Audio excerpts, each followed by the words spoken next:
BlueNote Fan Report. Aloha, Ashley. Hello.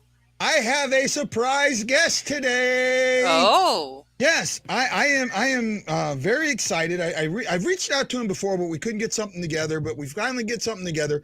He just wrote an article on the hockey writers that I really want to talk about because we have differing opinions. And differing opinions make for a lively show. Please welcome from the hockey writers, Ethan Carter. Ethan, welcome to the BlueNote Fan Report. Thanks for having me. Appreciate it. Oh, no problem. No problem at all. We're going to enjoy this one. Tell everybody about the article that you wrote. And the last, I'm pretty sure this is the last one. I think you wrote it 2 days ago. Yes, the Blues Weekly article, I believe, is the one you were referring to.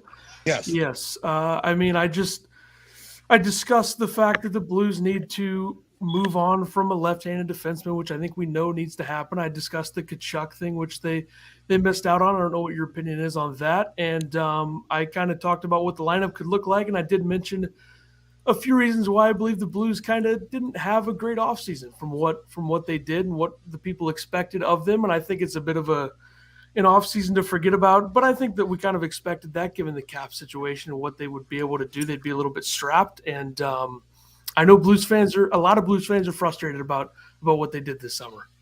Well, see, and that's what I really want to get into because, and I'm trying to pull your article up. So if you give me a second. Which one was it? Blues Weekly, right? Mm-hmm. Yeah. There we go. Okay. I want to pull that article up so everybody can see it. So we can give you a little bit of a plug there. I know how important views are. I used to, when I was writing for the St. Louis Fan Report, my site, I was trying to get them views just as much as anybody else was. I don't think that the off season was as bad as everybody thinks it is, right? And one of the things, well, first of all, let's get into the Tkachuk thing. What do you feel with Tkachuk? I always thought the price was going to be outrageous, and it was. Florida giving up Huberdeau and Weegar was a huge price. I don't agree with the premise that the Blues couldn't have gotten to that level. I just think that it would have been tough because you're probably giving up Kyrou. You're trying to get Tarasenko to waive his no trade clause, which didn't feel like it was going to happen, especially to Calgary. And the prospect that they give up is not to the level of a Bull Duke or a Neighbors, but I still think the Blues would have needed to include him to get to that level. But I'm not thrilled with the idea that they didn't get Tkachuk. I think I would have loved to have him. I think we all know he would have been a great fit here. With the way that he plays is like perfect to what Berube wants, and he had 100 points last season. But I'm okay with them not giving up that astronomical price because you're pretty much locking yourselves up to where you're not going to be able to re-sign O'Reilly next season. You're not going to be able to bring back Tarasenko, which I think is not going to happen anyway. But you and me are on the wrong side of the fence on that one. I just don't think that Tarasenko wants to come back. I think that's the big problem. I so disagree with that. But and here's the thing, and I'm sorry for jumping on you.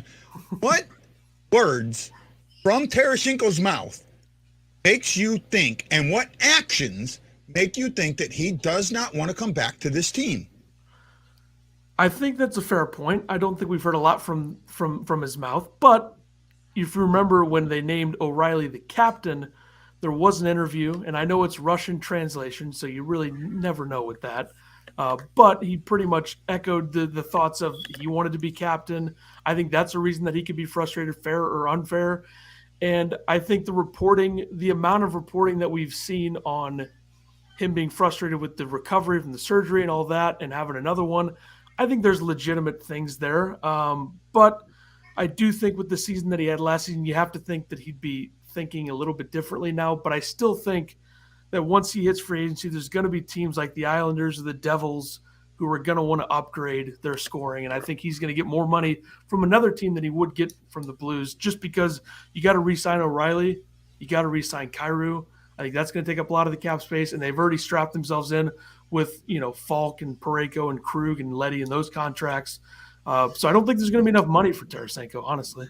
Again, this is where I'm a little different. I put a tweet out, and I said, this is what I think the Blues would have had to offer to get Tkachuk. I think you would have had to offer O'Reilly, Barbashev, Kyrou, O'Reilly, Kyrou, Neighbors, and a first. That's what the Blues would have had to have offered. And here's the thing that I think a lot of people, everyone's like, got to sign O'Reilly, got to sign O'Reilly, got to sign O'Reilly. If we're not a cup contender at the trade deadline, I see O'Reilly being traded. I could see that, yeah. I mean, he doesn't have protection. Yeah. You have to understand. I don't think most people realize that. He does not have any protection. Prunovich already signed a one-year deal, didn't he? Yeah. Yeah, I think they're talking about next offseason. Oh, yeah, next offseason. Yeah, but he'll still be an RFA, so he's not going to shoot way up. Lance, my other co-host, says Tarasenko is gone after this year, maybe soon. I still disagree with that. And like you said, first of all, let's look at some of the more disgruntled guys or guys that have asked for a trade in recent seasons. Look at Eichel. Look at Patrick Laine. In Blues history, look at Adam Oates, guys like that, right? These are guys that have absolutely said, I want to be traded. And then what have they done in the locker room? They were locker room cancers.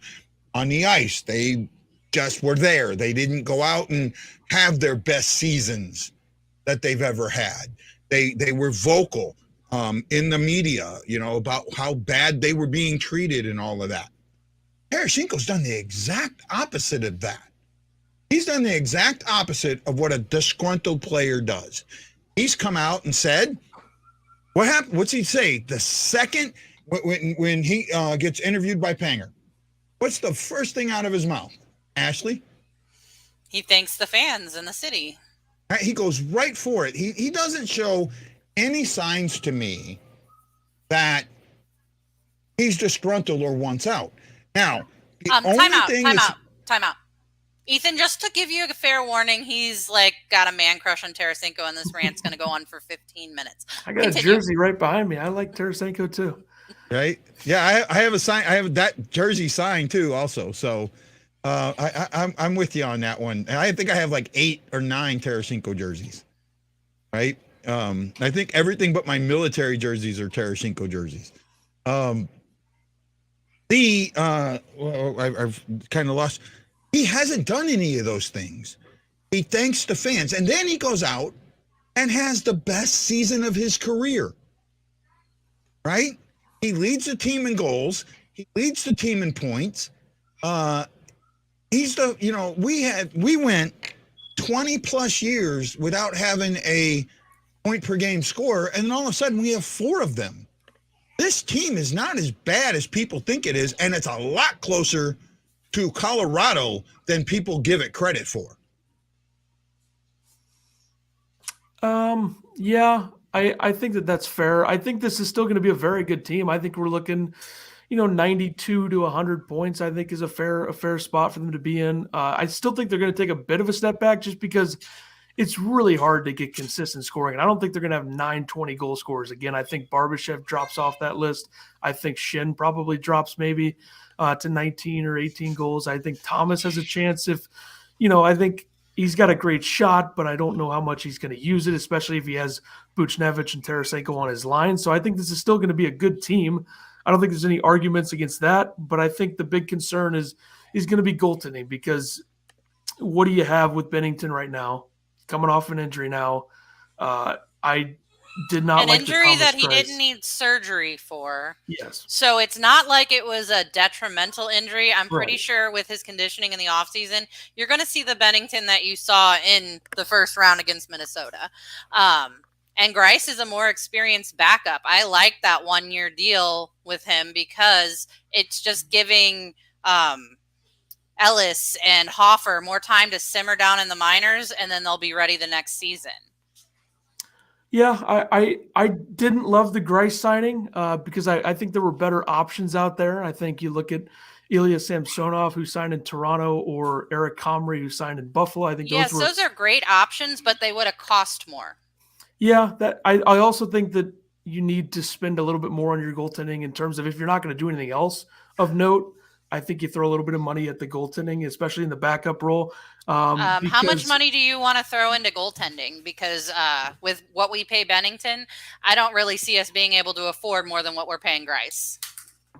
Yeah, Grice at 1.25. What did Comrie get? I think Comrie got 1.8, so that's not a huge jump. I think the Blues were probably afraid to go more than a year on a goaltender.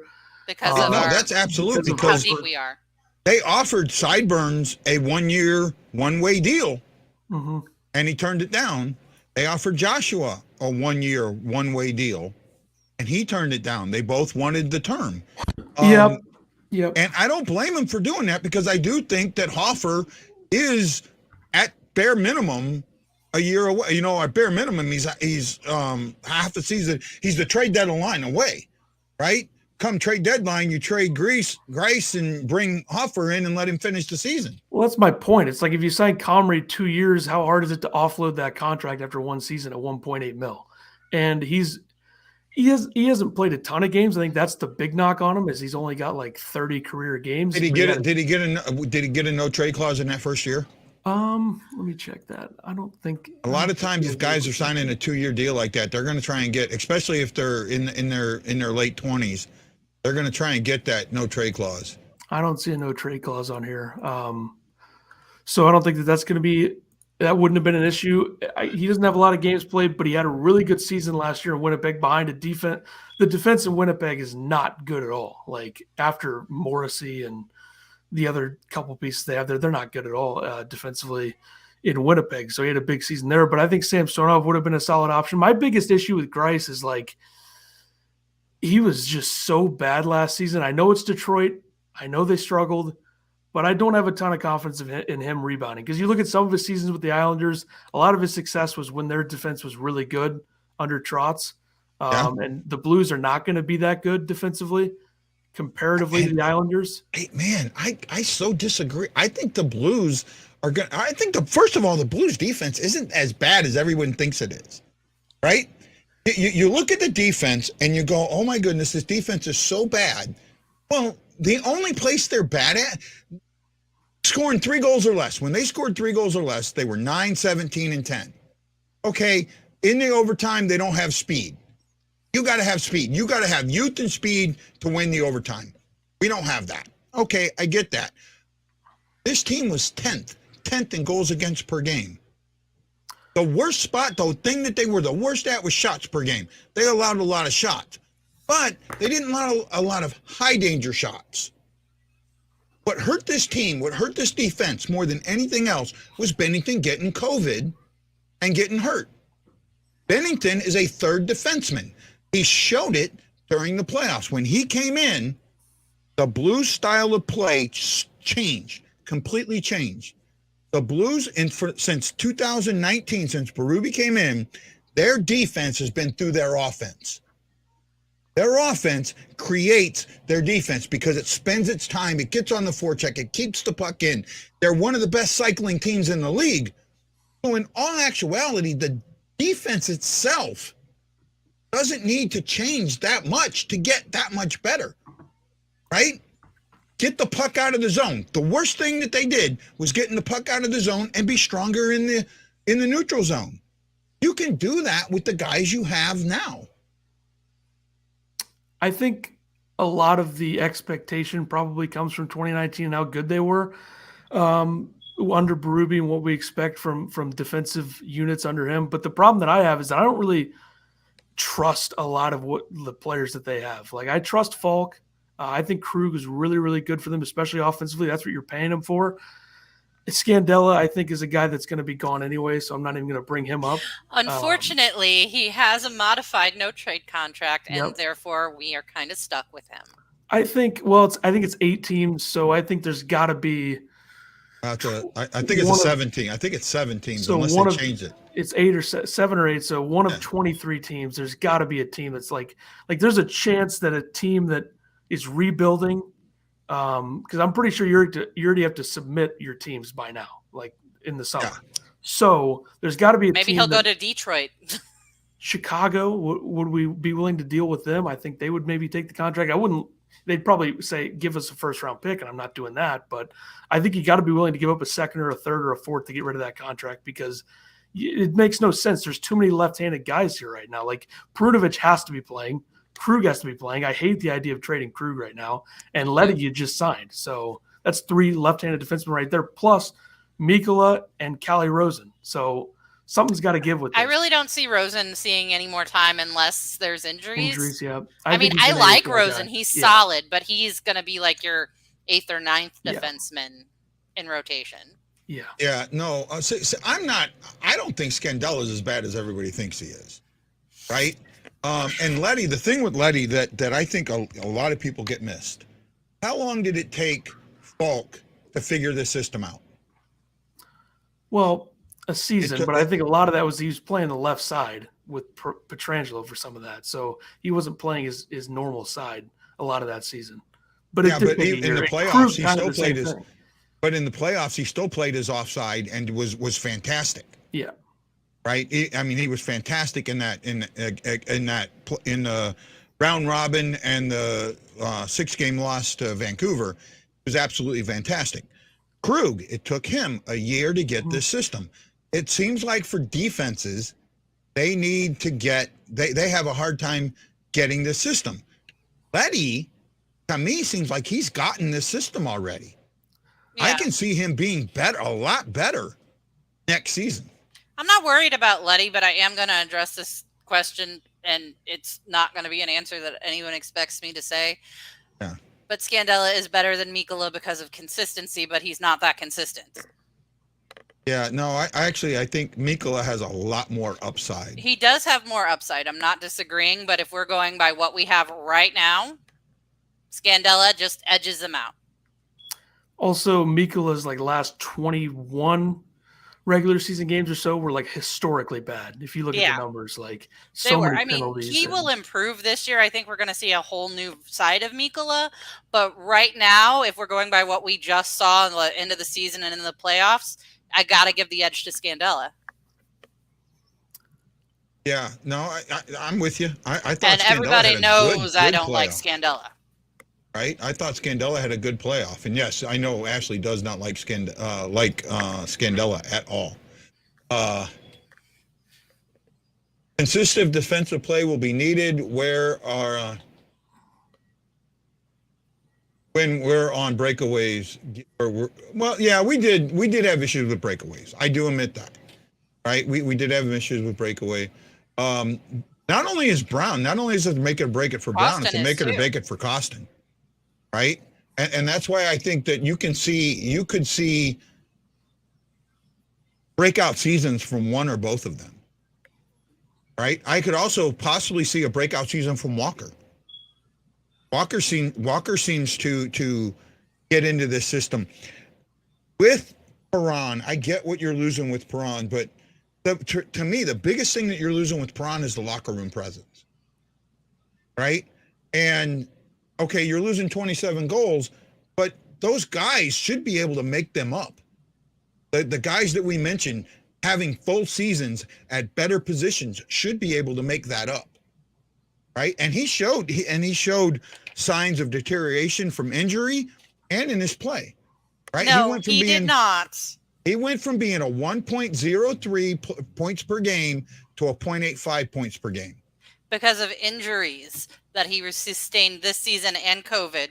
But in the playoffs, he showed that he was not slowed down by it. His playoff performance showed that he had healed and was fine.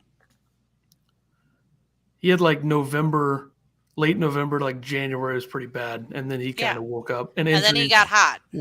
And the other thing with that is you're going to miss him a lot on the power play. I think he was great on the power play. Wasn't he like top 5 in power play goals in the league? Yeah. Somewhere in there, top 10 Lance, for sure. join us, bud. Sorry, I didn't mean to jump on you. You're going to miss O'Reilly and Perron together. They were, especially in the playoffs, they were the 2 best forwards by far. You're going to miss that. But I tend to think that there's a chance that I know Toropchenko's hurt, surgery, so he'll out till December, I assume. Yeah. But I think there's a chance that one of Brown or Kostin is not in the opening night lineup. I think there's a chance of that because you brought in Nola Chari to be your 4th-line center. He's going to be your 4th-line center. I think Nathan Walker is a guy that they like a lot. I think he's got a chance to get in there. I think Neighbors has got to be in there if he's here. I don't see why he wouldn't be, and he shouldn't be playing on the 4th line anyway. If you're trying to make him, what I just don't see Brown making it. Kostin got a one-way deal, so I imagine he will be in. Brown's got a one-way deal too. Does he? I thought he had a two-way. I think either way, one of them will probably be sitting in the press box on opening night because I think you got to have Achari as your 4th-line center and have Walker and probably Kostin on his wings. I could see that. Achari to me feels like a James Neal signing. I think he's a lot better than that. Well, yeah, but he's a guy where you feels like a Bozak signing, except a lower, like last year's Bozak, a little bit better. Yeah, you're letting Bozak go, but it's a fill-in. The fill-in until Toropchenko comes back. I think he's going to be there if he's healthy, because I think you got to have a 4th-line center, and I don't think they're not going to lean on Brown for that. They let Joshua go for a reason too, or they didn't want to give him term for a reason. Yeah, that's a fair point. Fair point. Hey, Lance, how you doing, bud? I'm doing okay. How are you guys? Right, not bad. You feeling okay today, Lance? Not really. Not really? Okay, well, you don't have to stay on long then, but go ahead and say what you got to say, bud. I was just going to say I agree with Guy that, this is the last chance for Kostin, and everybody on the show, besides maybe Ethan, knows I'm a big Kostin supporter. I believed in him since he was drafted. But they have to give him a chance this year. I think they need to play him in at least 50, 60 games, preferably 60, to see what he can do. Let him learn because, 40 some odd games, surrounded in a few years isn't enough. Now, has he made some mistakes? Yes, he's made some bad mistakes with penalties and sometimes looks lost. But I think it's because he's not been in the system long enough. And I'm hoping that with a good camp, he can show a little bit, and Berube will give him some minutes because pulling him in and out of the lineup when he makes a mistake is not giving the guy a fair chance. I mean, Thomas made a lot of mistakes in his first year or two, and Berube kept playing him. Kyrou made mistakes, and Berube would set him at times, but you've got to give this kid a chance to not only show his offensive skill. Now, is he going to be a 40-goal scorer? No.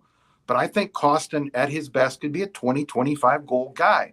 It's that toughness that I think he brings that the Blues need that they miss. And if I'm Berube and I'm Armstrong, I've got to give the guy a chance to show that he can be tough like that in the NHL and also control it and not make stupid moves. And, and getting to Brown, I like Brown, but I think he's another one of those guys that, there's a reason that the Senators gave up on him.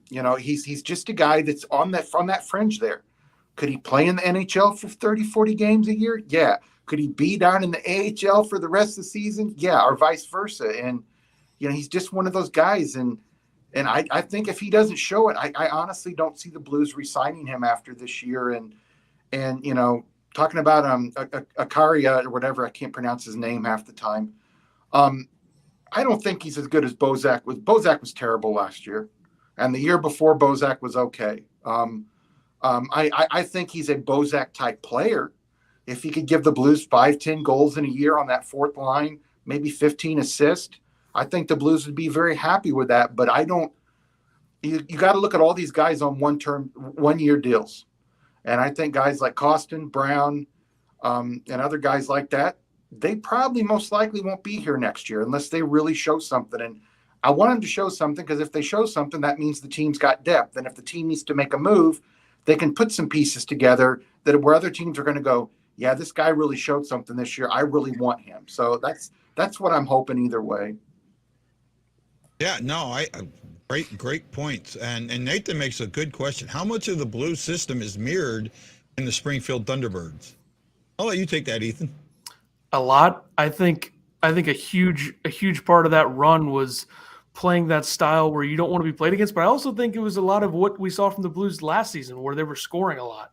They had a lot of goal scorers on that team. I think Nikita Alexandrov showed a lot what he could be. I think what we saw from some of the kind of the minor league pieces that probably, like Sam Annis, is probably not going to be here or do very much, but he had a lot of goals in that run. So I think that there's a lot of it. I think it kind of, as the Blues kind of transition away from being that super tough defensive team, I think they're kind of becoming a bit of a better all-around team. Now their defense is lacking a little bit from what it was 3 years ago. I think we all know that, losing Pietrangelo, all the different moves they've made. And but they're becoming a much better offensive team, like the transition style that the Blues can play, because they have some speed now up front with Kyrou and Thomas, and playing a little bit more like Vegas played. Obviously not managing the team like Vegas did, because that's just not how you do it at all. But I think a lot of what the Thunderbirds did on that run was a lot of what the Blues do, which is the upped scoring. They scored a lot, and they played tough defensively, and they had timely goaltending with Hofer and Lindgren. And I will say, Josh Levo, who the Blues also signed, I think he's got a chance to get a look as well. Very, very good in the AHL last season. Another one would be Matthew Highmore, who hasn't played in the AHL in like 3 seasons. He's been up in the NHL for a few years now with Chicago and Vancouver. There's a lot of options for the fourth line. I think that's going to be probably the biggest battle to watch during camp and preseason, is what their fourth line is going to look like, because I don't really think anything's set in stone, other than I would assume you'd have to pencil in Kostin or Walker for the fourth line, at least one of those guys right now. I could almost see Kostin moving up to the third line, or even getting second line minutes, to be honest. Right? Not right away. I think a lot of it's going to be, is Neighbors going to be here this year? And if Neighbors is here, there's absolutely no reason to put him on the fourth line. He's your third line guy. I think a line of Neighbors, Barbashev, Shin is ideal on the third line to start and see how that goes. Because there's no point in having Neighbors here at 20 years old if he's not going to play like at least 13, 14 minutes a game. Yeah, I think I'm not sold on Neighbors starting this year. I'm not. I think he needs that year in the AHL. Really, I mean, what did he do in his 9 games? I think he had 1 goal and 2 assists, right? He was playing pretty sheltered minutes, but I think what we saw was, I think he can hang around a little bit. I think he showed that he can play within the Blues system at a level that they could use. But I would agree. I mean, he did get injured in the WHL and still dominated. So I think that's, I know the WHL is probably the second tier of the Canadian junior hockey leagues behind the OHL, but he did dominate there. So I think him and Bolduc are going to get a lot of looks. I don't think Bolduc plays here this year, but I think there's a good chance that Neighbors will. Will he start here? I'm not so sure, but the lack of cap space and the number of options they have, I think is going to be interesting to see what they do. They got a lot of guys with the same cap hit of $1 million or under that they can bounce back and forth, but they got a couple of guys that are not waiver exempt that might make it hard there, because you put a guy on waiver, you put Brown on waivers, there's a good chance that someone's going to pick him up. Yeah. Right. You put Kostin on waivers, there's a good chance somebody's going to pick him up. Assad wants to know about what we think about Tanner Dixon. So I got to pull his numbers up, but I know that he's a fantastic skater, next level speed, playing for the Greyhounds last season. Had a huge season, 47 points in 35 games, 4th round pick in 2020. Probably a guy that's going to go to the AHL eventually and probably show a lot, just because when you have a guy that skates that well, I think it turns heads. And his scoring, he was one of the best U.S. born players when it came to scoring in the in the OHL last season behind, I believe, Sasha Pastujov, who I believe was a Ducks draft pick. But Dickinson, ton of speed. And I think that's going to be reflected when he gets to Springfield eventually. I think probably a guy that's going to get a look a couple years from now to actually play for the Blues. Despite being a 4th-round pick, I think it's going to be one of those middle, late-round finds where you get something out of him. Yeah, I agree with that. He had a really good the rookie tournament. Yeah. He looked really good at the rookie tournament. I think they call it a prospect tournament or a rookie tournament. The one that they do up in Detroit, he did look really good to me this season, and I do think that he's got a chance to come up. And somebody else that I really like down there on the farm is Matt Kessel. Yeah, I think Matt Kessel is going to be up here quicker than originally projected. Right? I mean, is he a left-handed shot? I can't remember. He is I think he's a right-handed shot. Yeah. Right-handed shot. Another righty. We don't need, right? I mean, how much longer does Bortuzzo have, I would say? Bortuzzo. Yeah. Well, he's got a 2-year deal, so. Yeah. But I think that second year of the deal is probably not going to have him playing 70 games. I think that's a good bet. I think he'll go back to being our 7th eventually once, Perunovic has time to prove himself. I don't think that Bortuzzo is the type that you want to overuse like we did last season. Hey, Lance, thanks so much for joining us. I know you got to go. I just wanted to say thank you and get better, buddy. We're thinking about you.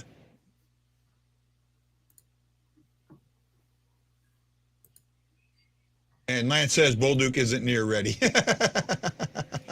He's not feeling good. Lance is, I don't know if you know Lance, but he's fighting prostate cancer. Best wishes to Lance. Yeah, our hearts are with him. Tyler Tucker. Do we have a Tyler Tucker? Yes. Okay. Tyler Tucker. So I know the name off the top of my head. I believe he's a defenseman. I think he's a guy that we probably talked about like we're talking about Kessel a few years ago. Yeah. I think I remember people doing that 7th-round pick. And there is no Kessel relation. I'll put that out real quick. He's not related to the Phil Kessel. Right. He is defenseman. He's 22, 6'1". I thought we saw him very briefly. Maybe it was in the preseason. Yeah, he might have been up in the preseason. He wasn't bad. I didn't see any errors if it's who I think it was, but I didn't see anything that made me go, wow, we need this guy up, with the Blues. Probably an eventual Callie Rosen type, like maybe one of your top guys in Springfield, Yes. and if you need him, you throw him up. I think that's kind of what Tucker's going to be. I think there's a lot more defensive prospects that I look at where I'm like, okay, this guy could be legit. I think Kessel's one of those guys. I think Leo Loof has a chance to be one of those guys. I think there's a lot of names in there, but Perunovic, the thing with Perunovic this year is I think, number one, unquestionable second power play unit quarterback. Like there's no way you can have him in the lineup and not do that. I think that was one of the biggest problems I had with the way that they deployed against the Avalanche in Game 6 was not having him in there. That was not smart to me. And I think the other thing is how much are they going to go 11 forward, 7D? Like I think there's a chance they do that more than expected, at least with the amount that they have, because what's the point in having like 5 left-handed defensemen who could be in the NHL and not using at least 4 of them? And I also wonder, are they going to have some of the lefties playing on the right side in the third pair over Bortuzzo? I think there's a chance of that. So yeah, I still think there's going to be a move or two. And I think one of them is going to be trading a left-handed defenseman. If it's Krug or Perunovic, I will be furious.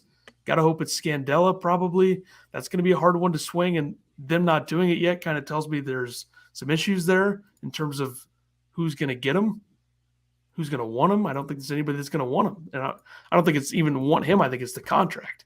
And I think I threw something out. I threw something out on Twitter today. And I basically said, and I'm just floating this out there, just, thinking out loud, and ended up spelling it wrong, but I said, sign John Klingberg to a 4-year, $4.5 million deal, trade Scandella and Barbashev for picks. Would you explore this?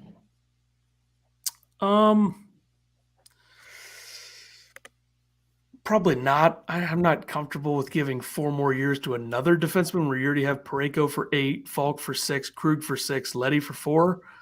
I think that's almost too much term. As much as I think Klingberg can bounce back, I don't think he was good enough last season for me to be like, I really want this guy. I also think he's going to probably re-sign in Dallas, depending on what they do. I think I'm kind of surprised that we haven't heard Barbershev's name more in trade talks, just because his value is never going to be higher. And Yeah, what are the odds I'm that with you on that. him? What are the odds you re-sign him next season? Probably Yeah, not especially, high. you know, I think the odds of signing both Tarasenko and O'Reilly aren't as bad as everybody says it is, right? But I mean, there is a chance, not a great chance, but a chance that the salary cap could jump $4 to $5 million next year. It's going to jump right? at least two. It's going to jump at least two. Yeah. So let's say it jumps. Let's just give a conservative say it jumps $4 million, right? That opens up some room that you didn't have before. One of those two takes a team friendly deal, right? Either I could see, and really, if you look at the deal that O'Reilly's on now, it's a team friendly deal because it doesn't have the trade clause, right? Tarasenko, I could see him taking a team friendly deal, maybe not $4 million, but dropping down to 5.5 for 4 years, right? You could get both of them. There is a chance to get both of them, but I think you need to have them locked up before the trade deadline. Do you agree with that or disagree with me there, Ethan? I'm going to be writing an article the next couple of weeks discussing how the O'Reilly thing has to get done, because I think you kind of had three pieces of the puzzle that you got to give contracts to. I think that was Thomas, Kyrou, O'Reilly. They give Thomas the 8-year deal, which I think is going to age very well if he plays the way he did last season, because he's only going to get better. His defensive game is going to get better. I think he's going to finally become even more willing to shoot the puck, which he did last season, but I think there's still more there. I'm trying to do some calculations here on the spot of how much money is going to be open with the cap for next season for them, just to kind of give a rough estimate of how much they're going to have when the offseason starts. So I think that'll be a lot, but I also think there's guys you got to re-sign. So I think Kyrou, I'm not quite sure what they're going to do with him in terms of a deal, because I don't think they're going to do the Thomas-like deal. I don't think they're going to go that far with it. No, I could see him at 5. I can't see him much higher than 5.5. Yeah, I think it's a bridge deal. I think it's probably 3 to 5 on the years. And then depending on how he plays this season will determine the number, but you'd hope that he would take a little bit less just to help the salary cap, but I'm not so sure that he would be willing to do that. Robert Norton's in the car with his mother-in-law, and he says, I wish I had a trade clause in here. Oh, I hope I didn't get you in trouble there. O'Reilly didn't sign a no trade just in case we didn't win the cup his first 2 years. He had an out. I don't know about that. I've never heard anything like that. Have you, Ethan? What was the comment? I was calculating. Yeah, O'Reilly didn't sign a no trade clause just in case we didn't win the cup. First 2 years, he had an out. He signed in Buffalo, so this was a contract signed there. So I don't think that he was expecting to win a cup in Buffalo. Yeah. But didn't he sign? I thought he signed an extension with us, didn't he? Did he? I don't remember. I thought he did. Yeah, He might But have it was signed only right like after. a 2-year extension. I think it says signed. I think it says signed under cap. No, he signed a 7-year, $52.5 million deal with the Sabres in 2015. Yeah. So Okay. that takes it to this season. But I do have a rough estimate, 24.35 mil on the cap.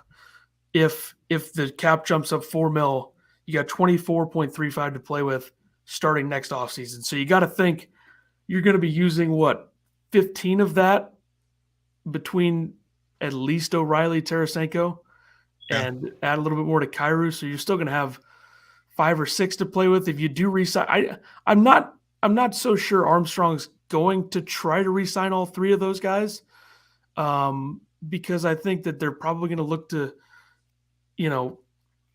get a little bit different up front. Maybe the problem for the Tarasenko thing is if he has a season like he did this season, he's going to be hitting the open market at 31 years old. He'd be coming off of 2 30-plus goal seasons in a row. He'd be proving that he's healthy again. And the problem is a team like the Devils or the Islanders, or a team that's on the rise and has a ton of cap, is going to give him a ton of money that the Blues probably aren't willing to do. I think that's the major issue here.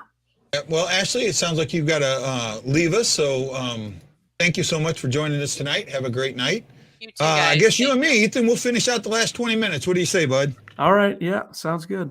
All right. Let our fans ask us questions and keep going. I'm more than happy. And again, man, thanks for finally joining me, man. No problem. I've wanted to have you on for a while. It just I use too many Twitters, so I never remember which one I sent you a message on.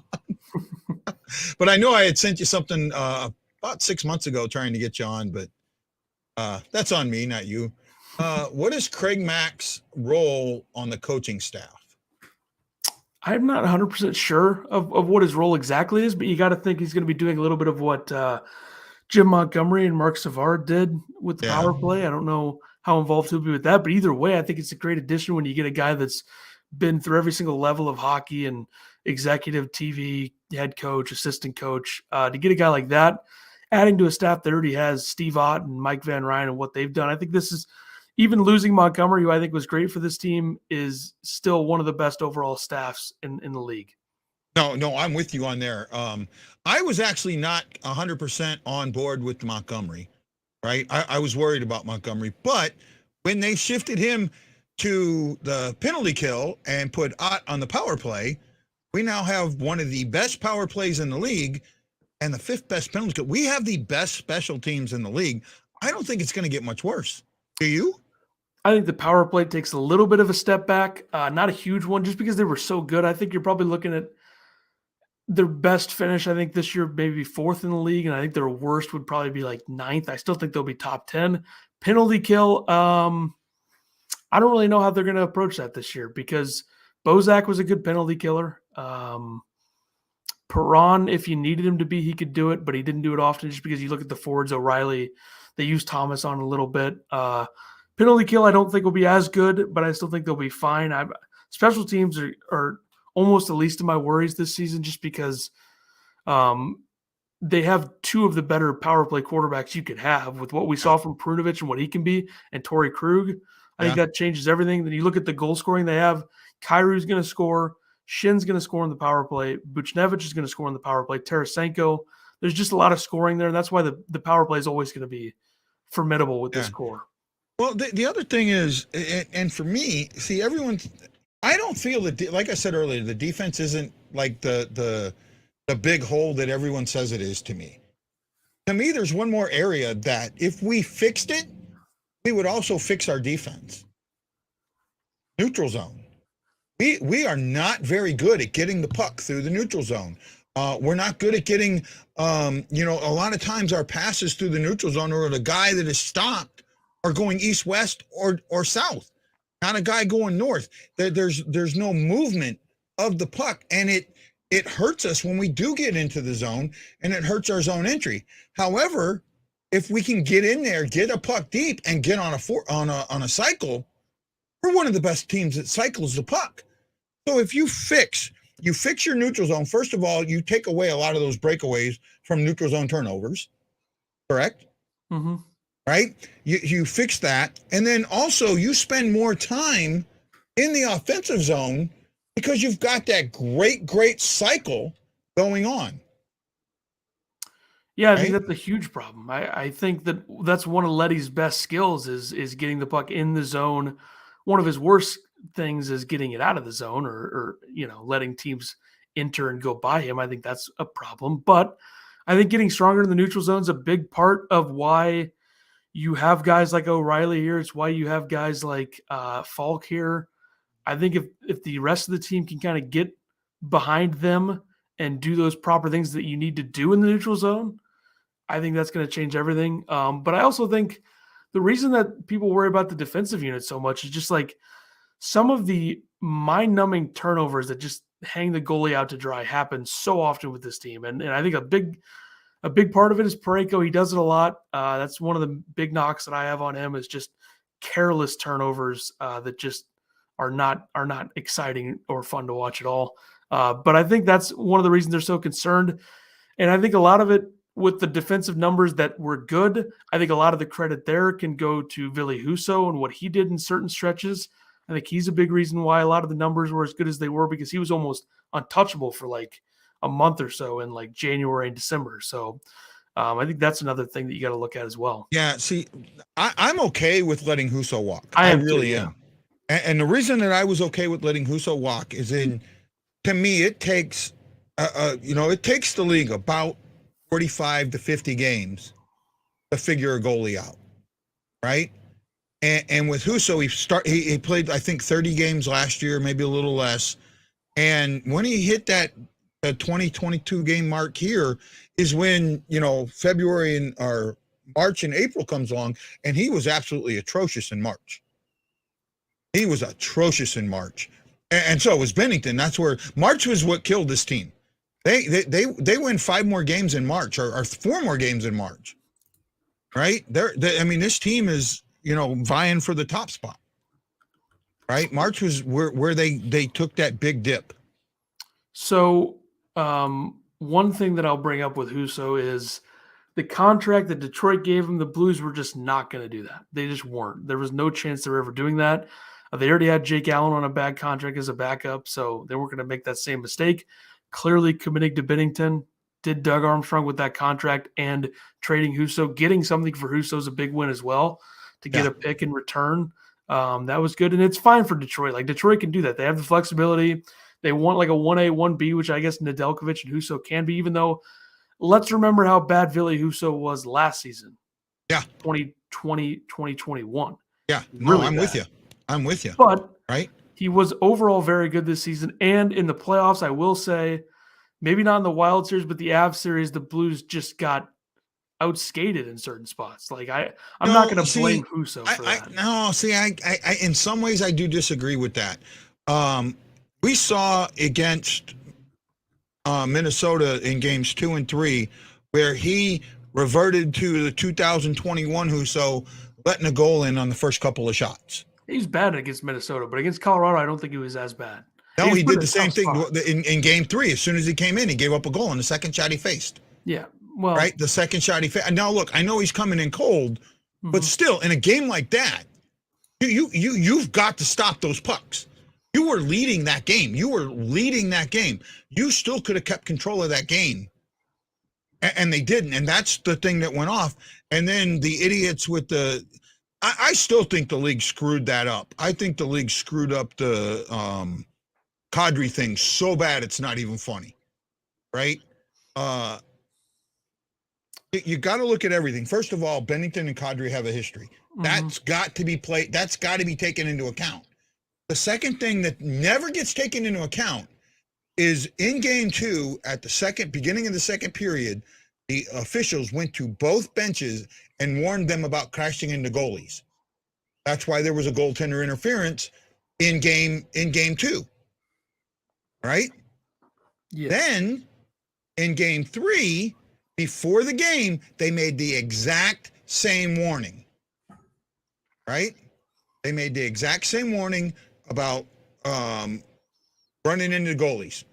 Stay out of the paint. Told them to stay out of the paint. Kadri his skates never go to a stopping position. Who was the defenseman ahead of him? Do you remember? I can't remember. Rosen, right? You can see Rosen throwing snow. Rosen is trying to stop. Kadri never tries to stop.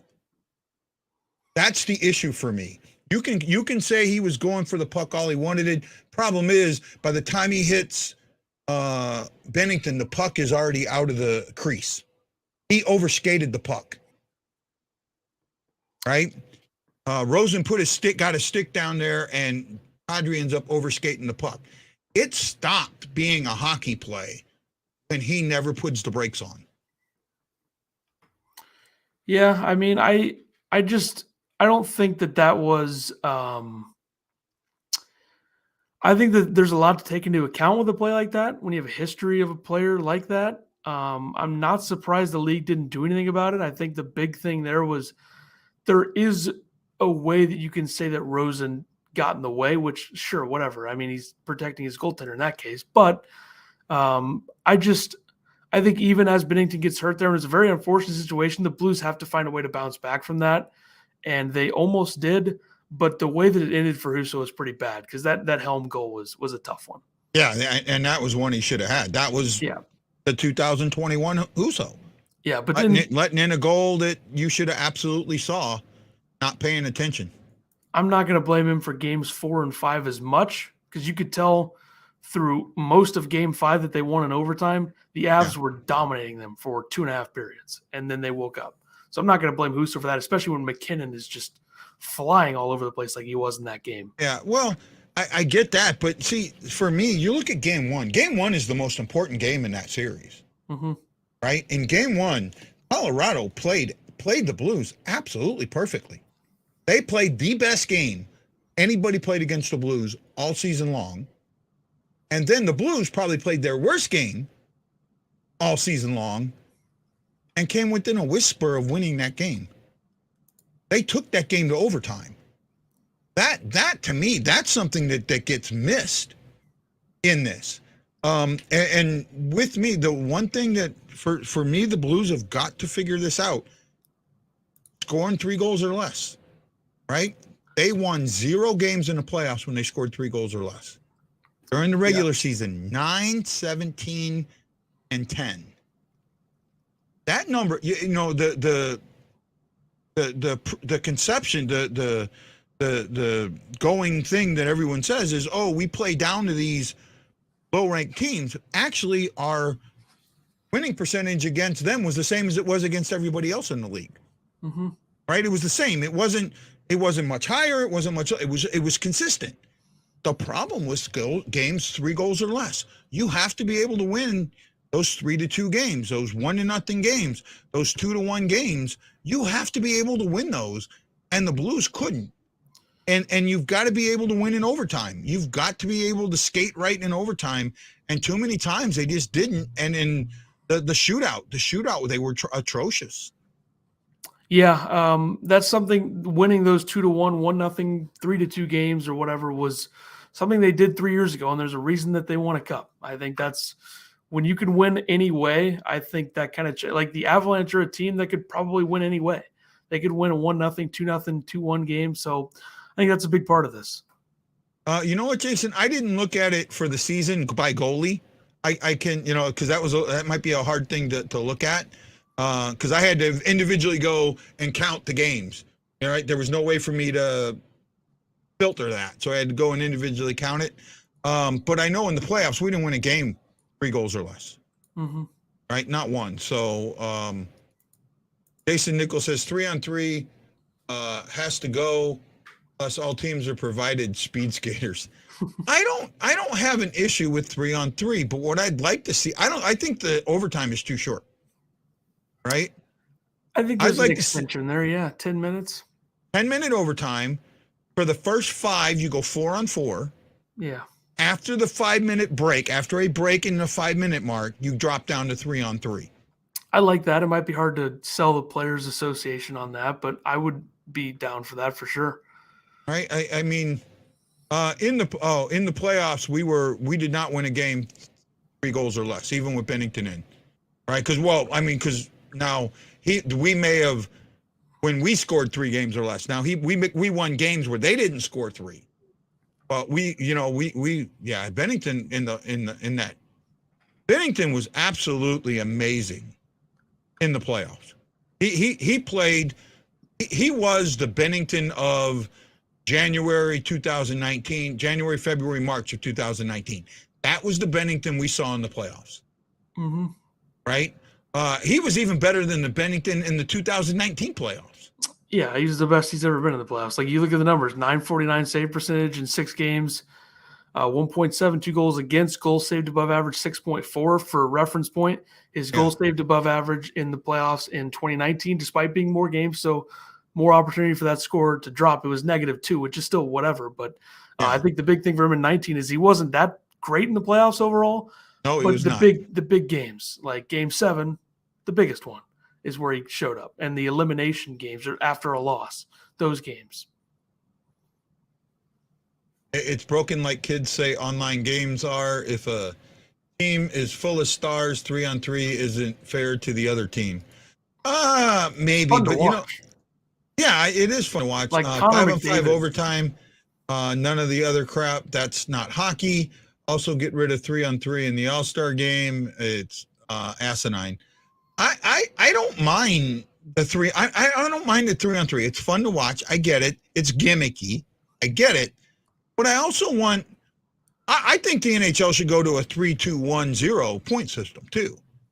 I agree. I know they won't. I know they explored it once, but they turned it down, and they've never brought it back up. But if you want teams to win in overtime, make it worth their while, right? Really, what are you giving them? What are you giving the team to win in overtime? A point. I think the thing is, if they made playoff overtime 3-on-3, that's where the issue is. Like if it's regular, season, no. You're saving players from playing like 5-on-5 overtime in the regular season. I don't think I could handle that. That would just be because like it's too much. Oh no, I remember 5-on-5 overtime. I'm that old. I remember 5-on-5 overtime, and you rarely. Games normally ended in a tie. You rarely got, and you'd rarely even get a shot on goal. Right? No one wanted to make that mistake to lose the points, to lose that 1 point. Because if you didn't, if they scored, you got 0 points and the other team got the 2. So that point was so important. Mm-hmm. Right? In the regular season, there were never 6-hour games. Now in the playoffs there were. But in the regular season, there never were. It was only a 5-minute overtime. That's it. It never changed. I think right? there's something beautiful about a 6-hour playoff game. Like oh yeah, that Blue Jackets Lightning game in the bubble that went 5 or 6 overtimes. That was a good time. Yeah. No, I like them too. I think that it really shows the athleticism of what these guys are, right? Mm-hmm. In a lot of cases, they do not get this credit for being the athletes they are. Right? Mm-hmm. Most people don't look at hockey guys, and we do. Obviously, we see it. We know what it takes to be on skates and that. But when you look at physical sports, you look at a lot of people think that football is much more physical. That even basketball. I've heard people say basketball is more physical than hockey, and it's not. And the athleticism that these guys need. That's why I like the 5-on-5. Yeah. Right. Assad asked more question, thoughts on Dylan Patterson. I think he's talking about Dylan Peterson. Peterson, maybe, yeah. Yeah. So that's another draft pick. That would be, I want to say 2020. He was a 3rd-round pick, kind of just like a big. I remember writing about him, just like a big center, like a 6'4". Put a little weight on center. I think he's listed 192, which you're going to need to get up from 192 if you're 6'4". But is playing at BU right now in college. So obviously U.S. born from California. I think the big thing for him is you put a little bit more weight on you. You're probably going to look at him as a guy that plays in the AHL when he gets to that level when he's done with college. I'm assuming maybe 3 years in college for Peterson. So I think he could be, kind of a 3rd, 4th, bottom six center. I think that would be ideal. You got him in the 3rd round, though, so you got to expect he's going to get a shot at some point if he continues to develop. He had 10 goals in 29 games at Boston last season, so not huge production. I don't think they got him for the production. I think they got him for a lot of everything else, because if you look at his numbers with the U.S. National Development Program, they weren't stand out either. Yeah. But when you're 6'4", you look at that power game, being able to play in both ends. I think he's a guy that can do that. So I think he's another solid prospect, probably one of their better center prospects in the system right now, behind probably like Alexandrov, Bolduc. So kind of behind those guys. Yeah, no, I thanks, man. I didn't know as much as you did. Trust me, no problem at all. Are they dumping Scandella's contract? Before we get to this, I'm going to do this. Okay, Ethan, I'm making you the GM today. You can make any legitimate move that you want to make. Any legitimate move. Meaning, if you're going to trade a guy, you can't have a no trade clause, or you got to know for a fact that he's willing to waive it to go to the team that you want to send him to. What moves would you make?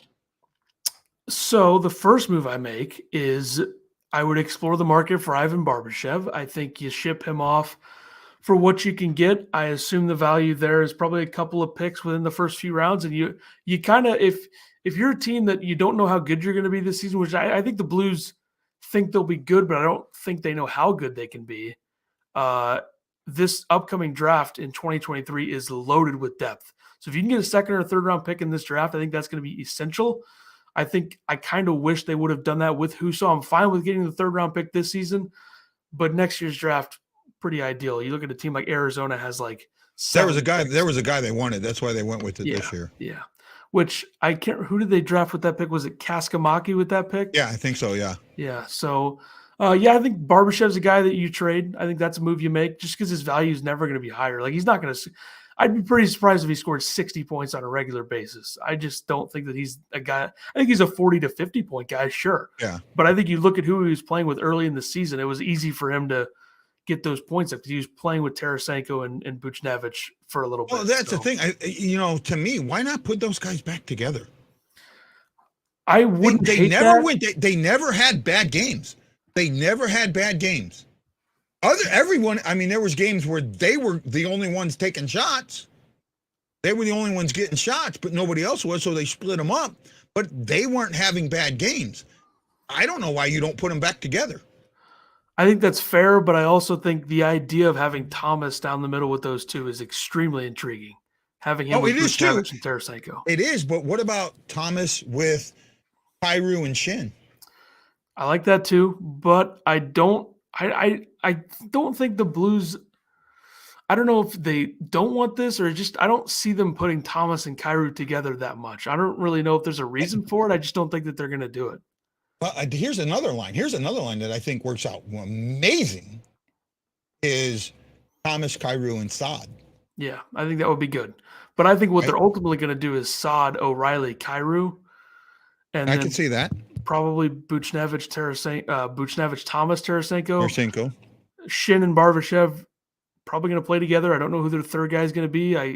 Could be Kostin, could be Neighbors, could be, I mean, I don't think they'd put Nathan Walker on that line per se. Could be Torchenko when he's back. I think Walker, I've seen Walker. I don't think he plays the wing as well as he does center.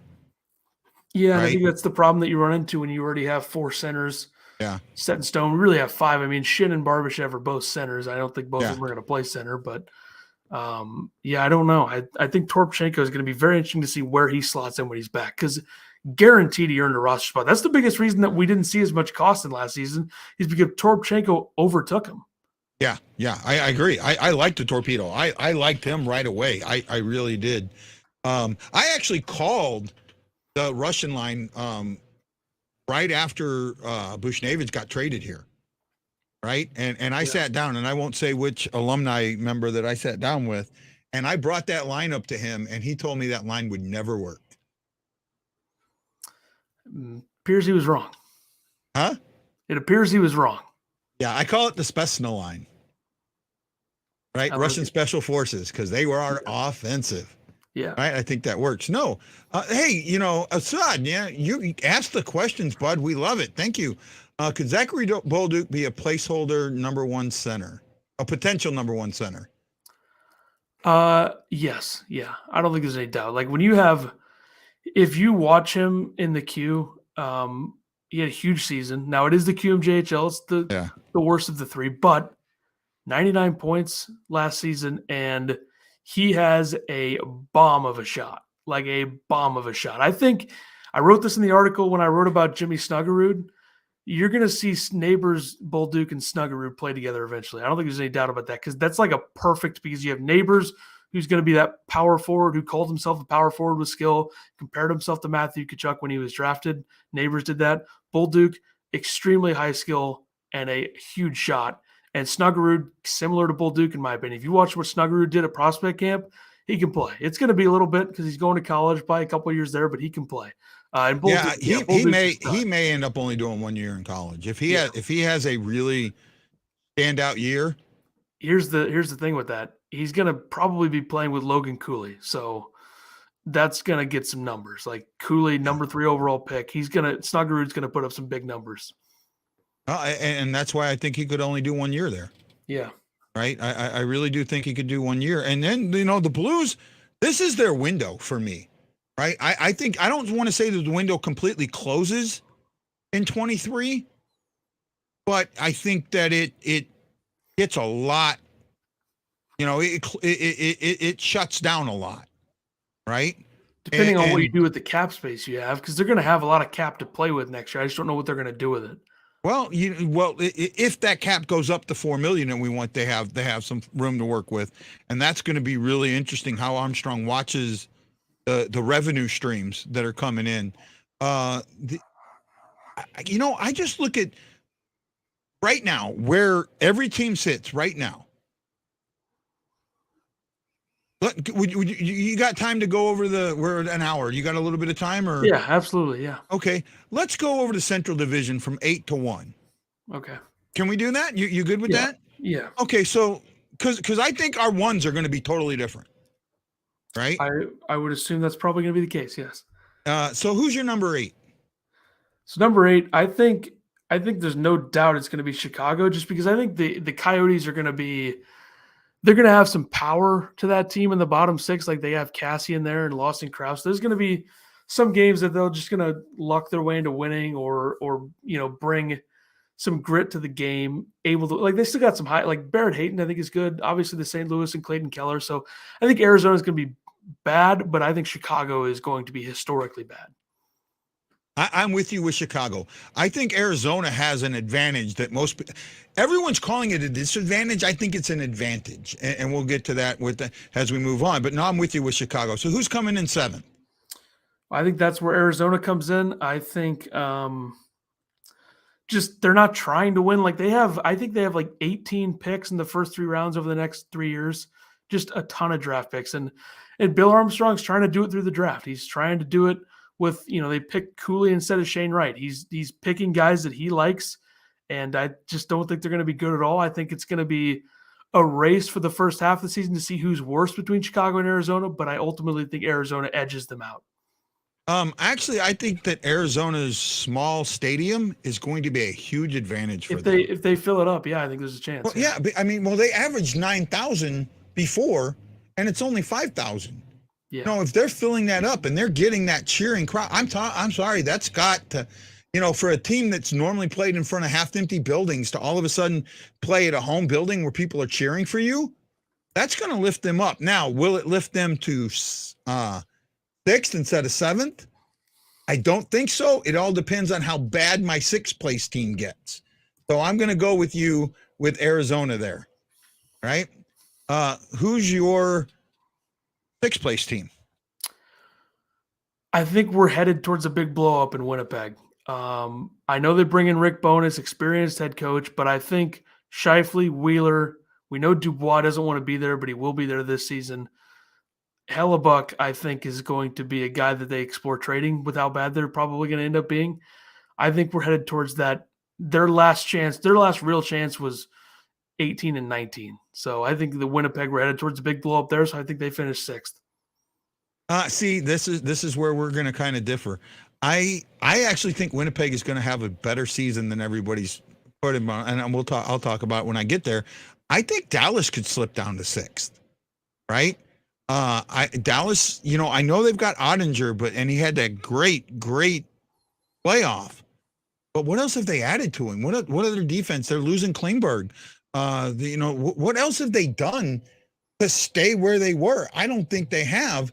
And I don't know. I just have this feeling that Dallas is gonna start their rebuild for next season, and this could be where they drop. I think we have a differing opinion on that, but we'll get to it. Okay. So who's number 5 for you? I'm going to go with Nashville. Solid offseason. I think the Nino Niederreiter pickup was fantastic. I wanted him to be in St. Louis if the Blues made some cap moves and needed another forward, which they didn't. Forsberg coming back's big. Yossi's a stud. We know that. A little bit worried about their goaltending.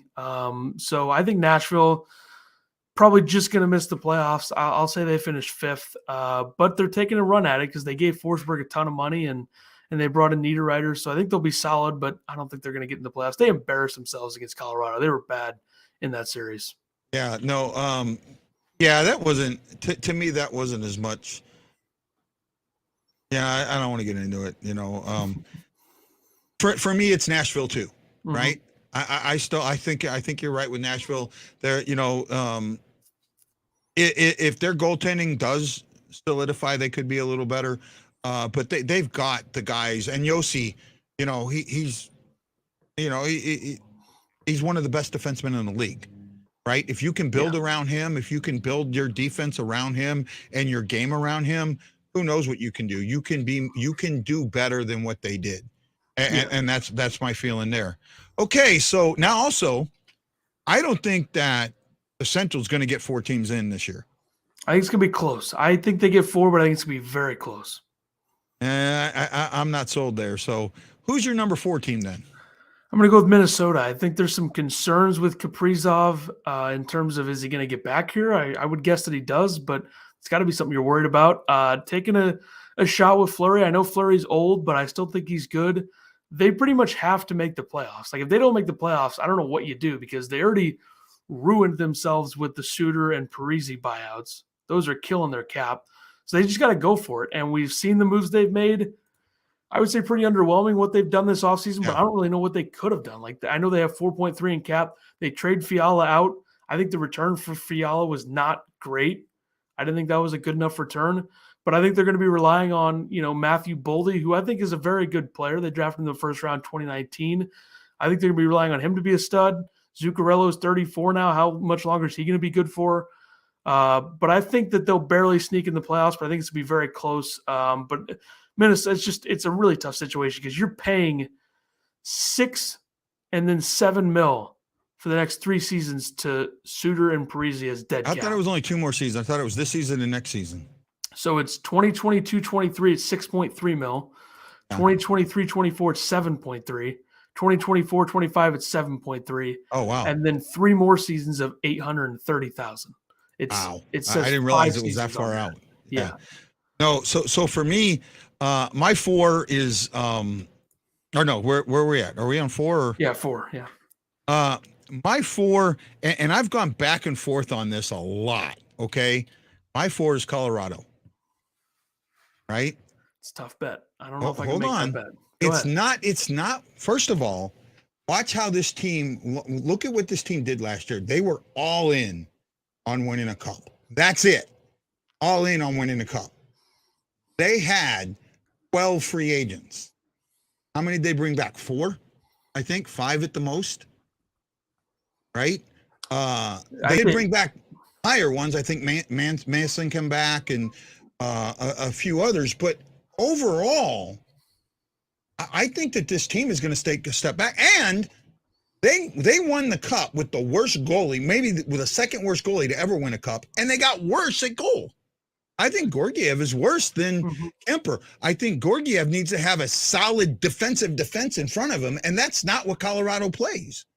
They're an offensive team that I think, when you don't have a goalie that can stop that stuff, especially early stuff, I really do think that Colorado could, and I think they're going to have a huge beginning of the season hangover from winning the cup. Yeah, I think the top 3 is going to get a little bit wild here between the 2 of us. But I will say, I do worry about Colorado's goaltending. I'll get to that when I have them in my spot. But I mean, they can overwhelm teams. That's the thing. Like, they have the speed and the power to overwhelm anybody. Yeah, but when you lose that much chemistry in your locker room, right? Look at what happened with even Tampa Bay, right? When they won the cup, I know they won it back-to-back years, but in that second year, they had to. It took them a while to finally get in. In fact, I think they went from being a second-place team to being a third-place team. They weren't a wild card, but they were a third-place team. They actually dropped, right? And they actually have a goaltender that can bail them out. That's the difference. Yeah, that's the difference. They have that goaltender, and I think that Colorado is just going to take a hit from not having that chemistry. And the guys that they lost are guys that were important enough to do things for them, right? And I don't think they've replaced it in that chemistry. And again, it's that feeling of they went all in this season, are they going to be able to do it again? And I don't think they are. Right? Yeah, I can see Your it. number 3 team. All right. I went back and forth with this one. I'm going to put the Blues third. Okay. Because I don't think they're going to be able to rely on the same amount of offensive production from a lot of the guys last season. I think we're going to see probably Barbashev take a step back. I think Shin takes a bit of a step back. I would assume that I don't think Saad will be as productive, even though he wasn't really that productive from what we expected, but I don't think he'll be that productive. And I think the biggest concern that I have is, what if Bennington gets hurt again? Even if it's unrelated to what happened to him, you never know what could happen. And I don't think you can rely on Grice to play 25 or 30 games. You just can't do that, and that could kill them. So I think that's a big problem. But the good thing for him is you're going to get, 6 games between Arizona and Chicago, or 8 games or whatever it is. So that's going to be free points, right? But I think it's going to be very close. Like, I think we're talking 2 to 3 point margin between 3 and 2, and probably like a 4 or 5 point margin between 1 and 2. Yeah, no. For me, I'm totally different. Now, my third is Minnesota. Okay. Right. And I looked at you look at where these teams were at the end of the season, everybody, and where they are now. And in all actuality, I think everybody took a step back, with the exception of my teams at 2-1. I think that those teams actually did take steps forward, and what they lost wasn't enough to hurt them significantly. Right? Minnesota, the signing of Marc-Andre Fleury absolutely baffled me, right? And to see their goalie, and I can't think of his name off the top of my head, the guy that went to Toronto, I think it was. Ottawa, Cam Talbot? Yeah, Cam Talbot, I'm sorry. Talbot, they just took a guy that really was a guy that could do what he could do and said, we don't want you anymore. And it destroyed that team. With everything else, I just think that they've taken a step back, but I think other teams have taken a bigger step back than they have. I think, like I said, they have to make the playoffs. Like, they have to. Right? If they don't make the playoffs, that's why I've got them in third. That's why I've got them in third, because I don't see 4 teams from. I think I don't think the Central is going to be as strong as it was last season. So not even close. What 5 in the Pacific do you think make it? Calgary, Vegas. Edmonton, Vancouver, Vegas. No, not Vegas. Vegas is going to be in the bottom. Vegas is my number 8 team there. LA. The Kings and the Ducks. Okay, yeah, I can see that. I do think that San Jose is going to be bad enough to where Vegas is not 8th, but you never know. Yeah, but I think what Seattle's the interesting one there. Seattle's the one that can upset the apple cart there. Yeah, Seattle could be the worst team in that division, or they could be a playoff team in that division. It all depends on how they want to go. Yeah. Right. So they're the wild card in that division. Okay, so who's your number 2? Number 2, I have another one where I was like, I don't know if I'm going to do this, but why not? I'm going to go Dallas with number 2. I think the big thing for Dallas is similar to Winnipeg. This is like one last run with some of their core with like Sagan. I think once they re-sign Robertson and Ottinger, they'll kind of be settled. I know that there's been reports out there that Dallas wants to make a big splash. Like, they were interested in Tkachuk. Apparently they're interested in Patrick Kane, which I don't know how far that would really go. But I think Dallas is going to be legit. And I think they're going to be legit because up front, I think they have enough scoring to where you're like, okay, they can score a lot of goals, more than other Dallas teams have in the past. And Ottinger, I trust. And Wedgwood is a solid enough backup to where you could use them in certain spots. But you look at their defensive unit. I think it's a good defensive unit. Like, Suter still has some good hockey in him. I think Heiskanen's a stud. I think Lindell's solid. I think Colin Miller, who they signed, is solid. That's a good top 4. And then, obviously, like I said, I trust Ottinger. Up front, look at their scoring. Sagan, if he's healthy, is going to score, even though his contract is atrocious. I think Ben is way overpaid, too, at this point. Yeah. But Pavelski, stud, still great. 38 years old, just still a monster. Marchment, I think probably overpaid him a little bit, but he brings a lot to the table. I don't think he's going to be as productive as he was in Florida. Still good. Robertson's a monster. I think Robertson's probably top 5 or 6 goal scorer in the division. He's a stud. But he's a guy that you have to build your future around, and I don't think they've done that yet, and that's what I think is going to hurt him. I could see that. But then you have Rope Hintz, I think is very good, very fast. Gurianov, same thing. Kiviranta. Hintz is a Blues killer. Hintz is a guy that you notice when they're playing the Blues, no doubt. Yes. But I think Dallas I think they have enough up front and a good defensive core and a good goaltender to where they can be good.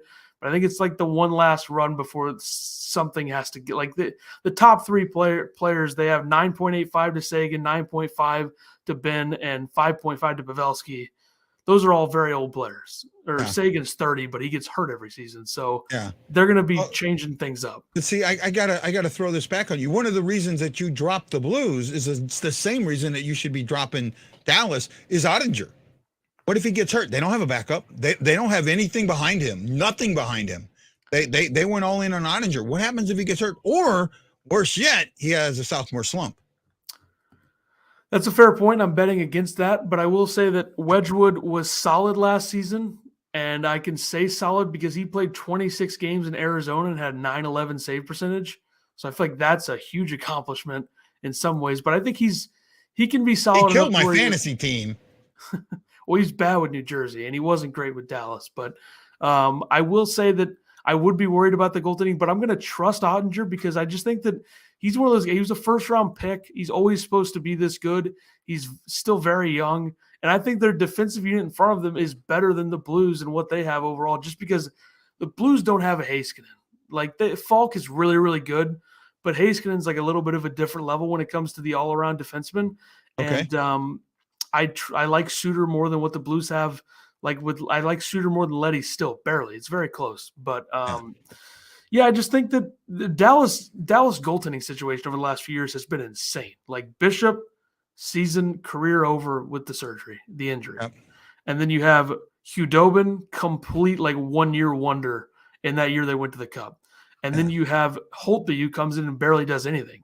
And now they're on Ottinger. So the fact that they've been able to stay competitive throughout all that without having a goaltender for most of that time, I think is impressive. And I think they're going to have one more look at it here. I don't. I feel like that age is going to catch up to him really fast. I think so, but I also will say that, granted everything I've said about Dallas, I think the Blues take them apart in a first-round series in 5 or 6 games, but I think Dallas gets in. It's going to be close. Okay, and for me, my number 2 team is Winnipeg. And I know everyone's going, huh? There's something Winnipeg did this year that may really, really help them out. They're going to take Hellebuyck from playing 60 to 70 games to playing 40 to 50 games. That they're going to have a rested Hellebuyck down the stretch when they really need a Hellebuyck. I think that they've got and Scheifele, and I forget the name of the guy that you said wanted out of there, changed his mind really, really quick. If he pulls a Tarasenko, right, and goes out there and plays his best hockey, this team could take a step forward when other teams have taken a step back.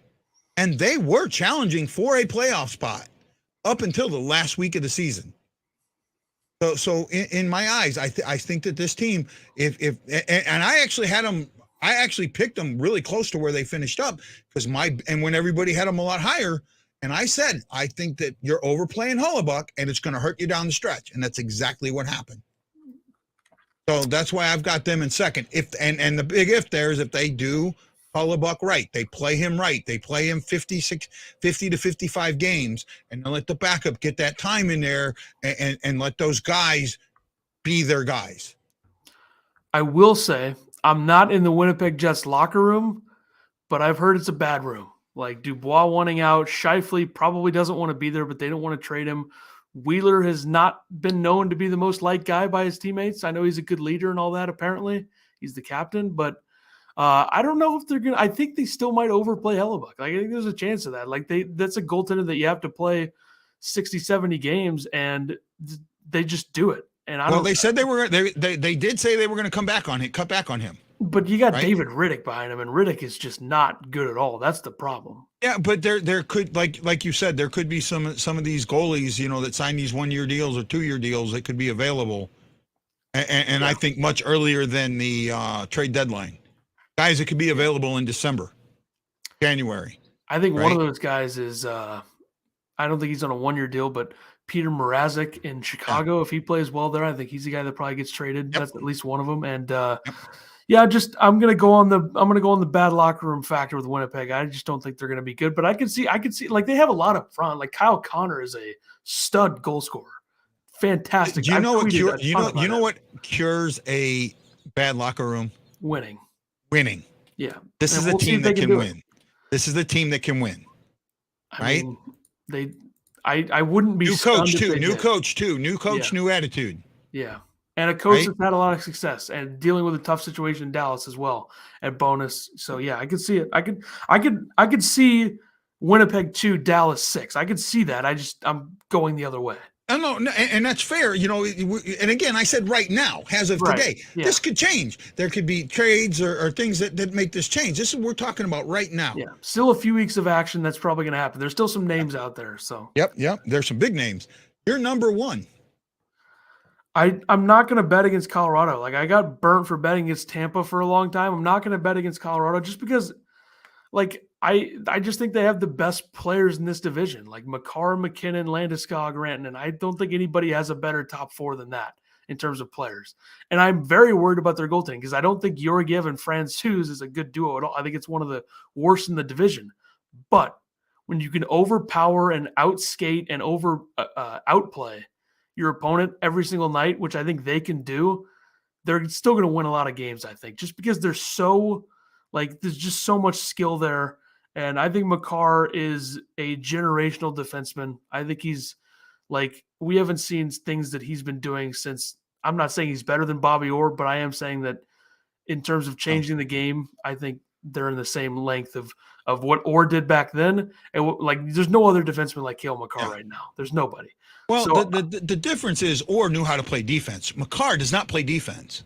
He's an offensive defenseman. Yeah, I think that's Right? fair, but I do think he's a little bit better defensively than people give him credit for. I know that we're all amazed by the flashiness offensively, but he can make some plays when he needs to.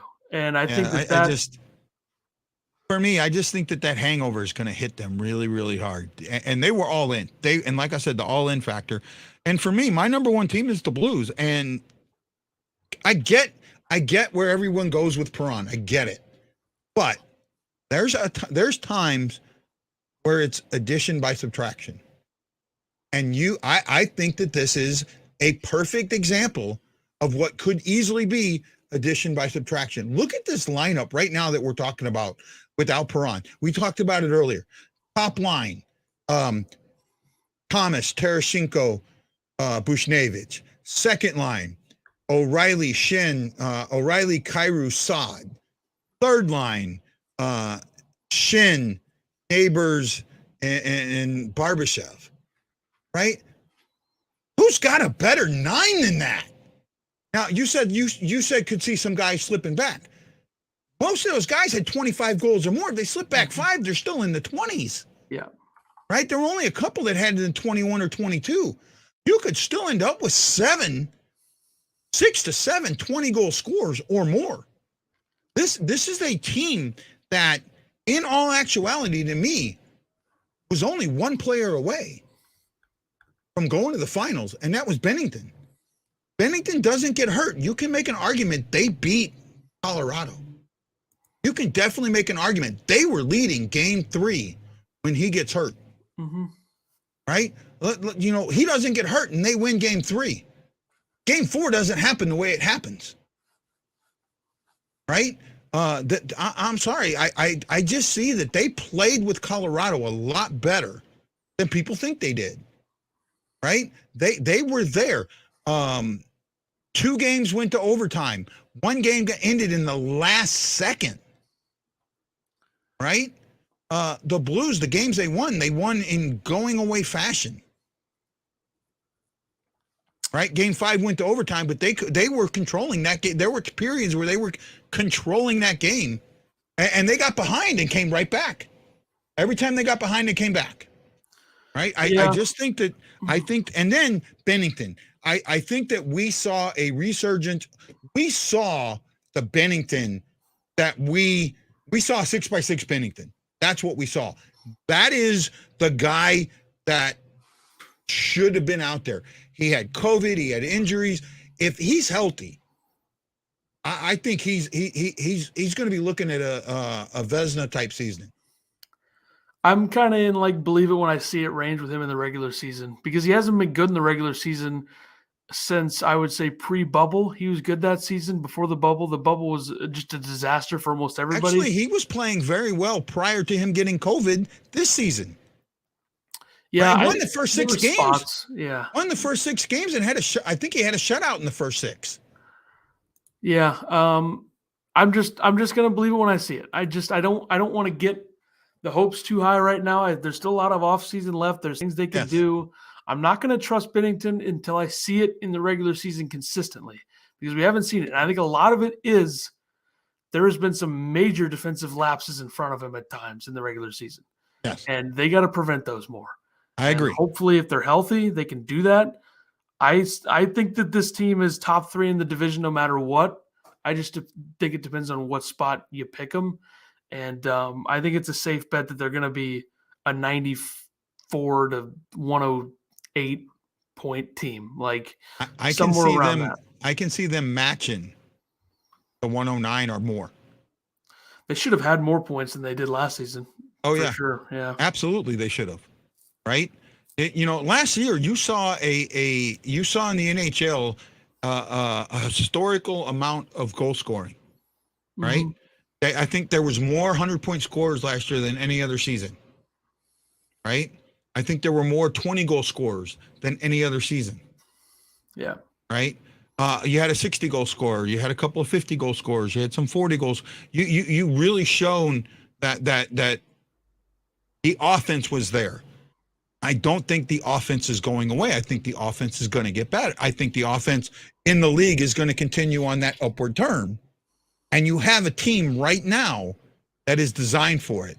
They're my buddy Tarasenko. What everyone said about him. You look at Tarasenko and you go, wow, that guy's sneaky fast. But you know what? The Blues are sneaky fast on offense. And I think that they can. Who would have thought they'd be what were they, 4th in goals scored? Mm-hmm. Right, 4th or 5th in goals scored this year. 4th, yeah, 4th. Right, who would have thunk that? Yeah.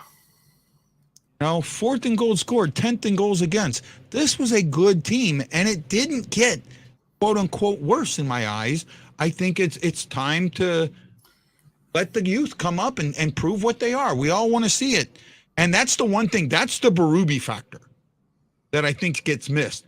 Prior to December of this season, Berube would not play the young guys at all.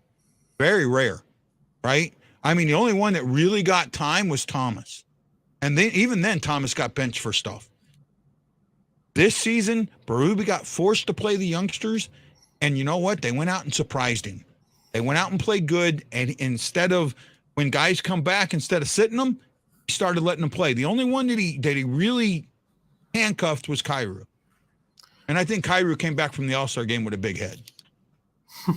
Yeah, he definitely struggled at the All-Star game. I don't know if you can say that they didn't get worse because I still think there's a chance that they got, like on paper, here's how I'll put this. As of right now on paper, they are technically a worse team, but we don't know if that's actually going to come true. Like you lose Perron, a guy who scored that much, it's like impossible to not look at them on paper without replacing Perron with a legitimate NHLer that's proven at this point. You can't really say that they haven't gotten worse because I think they have, but I don't know if that's going to be like we're going to get more from Perunovic, so that's going to make the team better. Leddy for a full season. I'm still worried about the Scandella factor with Leddy, but not as much as some people are. I think Leddy's just he's a better skater. He offers more overall in his game than Scandella ever did. He's like I said earlier, he's picked up the defense. He's picked up the scheme a lot quicker than most guys have. That's true, but the problem is Scandella did too. For like 3 months before the bubble, he was pretty good. and he fell off a cliff. But I think they're different players, and I think Leddy's skating ability is going to make him a more trustworthy pick there in comparison to what we saw from Scandella after he got his extension. So that's the thing with Leddy there. I just think he's better than Scandella, and I don't think there's any argument against that. But yeah, I think that they did get worse on paper, but I don't know. That doesn't always come true. Yeah. No, I get it. And I hope you didn't think that I'm too far out there, Ethan. No. No, sometimes you got to think outside the box. If you're just looking at things. So for me, I never look at the surface of the ice. I always want to know what's under it. Right? I always want to see what's under it. I want to see the undercurrent of a game. I see a guy makes a quote unquote mistake or a turnover in a zone. And to me, I'm not looking at what he did. I'm looking at everything else around that may have caused that. Right. And the fact that a guy was screened and didn't see an opposing player that could easily, accept that pass. I don't put the turnover on him. Right. When everybody else does. So that's the thing. And then the neutral zone. I'm telling you, that neutral zone, that is the most fixable thing for any team to play better in the neutral zone, to have a better understanding of how to operate in the neutral zone. That's the most fixable problem the Blues have. And it doesn't take much to do it. And if they do get better in the neutral zone, you're going to see a team skyrocket toward the top of the league very fast. They have the coaching staff to make quick fixes. I mean, they do. And I think they're probably going to lose another guy after this season to being a head coach. I think that's a safe bet. I don't know if it's going to be Steve Ott or Mike Van Ryn, but I think it's going to be it'll be Van Ryn before Ott. I think one of them will get there, though. Yeah, no, I love Otter. I got to meet him once. I love Otter, but I think I don't think he's head coach material yet. He's very close. Yeah. Very close. Okay, Ethan, man, what a great show, man. Thanks for coming on. I really appreciate it. Let everybody know where they can find you at, bud. So I got the hockeywriters.com, obviously they're covering the Blues. Lots going on there. It's a little bit coming up on a bit of a down period for that, but really ramping back up late August into September. You can follow me on Twitter at Ethan Carter SW. So I tweet a lot of stuff there. It's not all Blues, but there's a lot there on there as well. So you can find me there. Yep, and again, Ethan, hopefully you'll come back to the show again. Absolutely, I had a great time with you. Thank you so much for coming on. It was great conversation, and you can see we got a lot of comments tonight. So we had people really getting it in. Chris Shockey says Ott is still chummy with the players. Still, Shockey is one of the Blues hockey warriors, right? Like I am. So he's got a little bit of some connections and keeps me informed of what's going on. Rammer wants the high draft pick. He absolutely wants Montreal to be bad this year. Worse than they were last year, actually. I don't know if they can get any worse, to be honest with you. It's going to be tough. Yeah, it's going to be tough. Okay. Well, hey, guys, what a great show. What a great hour and 40 minutes. Thank you so much. It wasn't a crap show tonight. Yay! Have a great one. This is Guy, the Y Blues fan, for Ethan Carter, saying aloha, mahalo, and I'll see you again on the BlueNote Fan Report. Got to remember, I'm bleeding blue with you. Aloha.